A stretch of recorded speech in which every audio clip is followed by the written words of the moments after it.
Hi,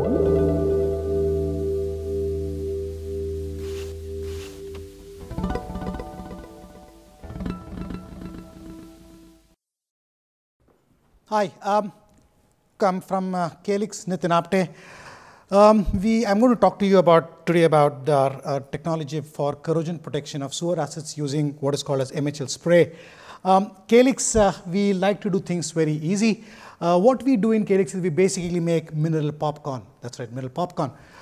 We pre-grind the minerals, put it through that big tube on the top. As it falls down the tube, the mineral literally pops, takes the CO2 out, which can be efficiently captured. And while doing that, the carbonate converts to an oxide, gets a very high surface area, high reactivity, and that's what basically makes the products that we make after that very, very reactive, very, very good to use. We are an Australian company, fully integrated. We mine the product and go right up to the end product. Everything is done in-house, so you've got a good control on how things are done. As I said, our first product to the market was MHL, which we are selling in the wastewater industry for corrosion control, odor control, and everything else in the water industry. And we have our products in other industries too. Coming back to the problem, we are all aware of the issue of concrete corrosion in our sewage infrastructure. Australia has got around 40 billion worth of concrete infrastructure, which is, if left untreated, can corrode away in 8 years because of sulfide attack, and something needs to be done about it. Same is the problem also in the US, and they are also working on it. Basically, what has come out globally is that magnesium hydroxide liquid, magnesium slurry, is one of the best methods to stop corrosion and stop odor control across the world. Quickly through the corrosion process, you might have seen this drawing many times before. Water flowing, the sewage flowing through the concrete pipes, H2S gas is generated, which also stinks. The H2S gas gets converted to sulfuric acid by bacteria sitting on the top of the sewer line, which basically corrode your pipeline, which we call as concrete cancer.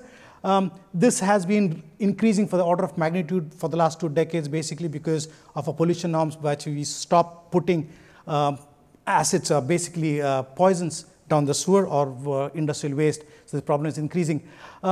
The concrete corrosion is directly proportional actually to the pH of the sewer wall. You can see in the graph above that when you have a pH of around 3 on your sewer walls, you're burning your concrete walls at around 2.5 millimeters per year. Ladies and gentlemen, that's a very, very high rate. Your concrete can go down very, very quickly, literally down the drain at that high rate.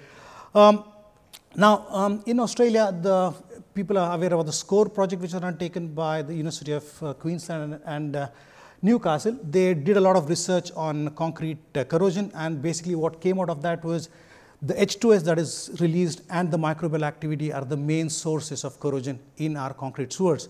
And checking the pH of the wall is a key indicator to tell you what's exactly happening in the pipelines. Sydney Water has been using this technology now for more than a decade, very happy with it.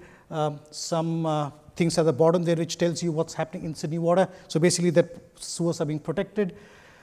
Calix comes in, basically we not only have a high pH, but we also have great biocidal properties, which is what makes our product much better. So basically our product goes much longer than other products because of the biocidal properties.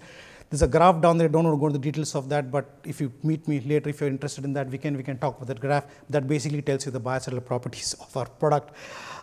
It's a very simple process to use. You don't require any flow division. You don't require man entry into the sewers. The sewer is cleaned using water. After that, it is sprayed with MHL, and that protects your sewer line for 3 to 5 years without any problem. So basically, you need to see no man entry, no stoppage of the sewer. So your sewer remains in action even when this is being done. You never have to stop the flow. Business case for this. Typically, you would use epoxy coating, which people know it's very costly. You would use refurbishing with concrete, also very costly. Commonly used method is plastic relining. MHL is 2 to 7 times cheaper than plastic relining for large diameter sewers. It's not my take, but people who are using MHL spray say that. Other good thing is that it has very low upfront cost, which is the typically problem with the councils. They don't have much of money to put into that. Upfront cost is around 3.5 times less than using plastic pipe coating. Also, for the savings, basically because of stoppage of flow is not required, man entry not required. So basically, what you take home from this is that MHS or MHL spray on a concrete sewer is one of the best methods that you can have for protecting your concrete sewers from degradation, which is happening now in your sewers down there. no man entry, no stoppage of sewers, so your sewer remain in condition, and it is a preventative maintenance, and not you don't have to wait till your sewers have broken down. So these are the basic things that you need to understand in this. Thank you very much.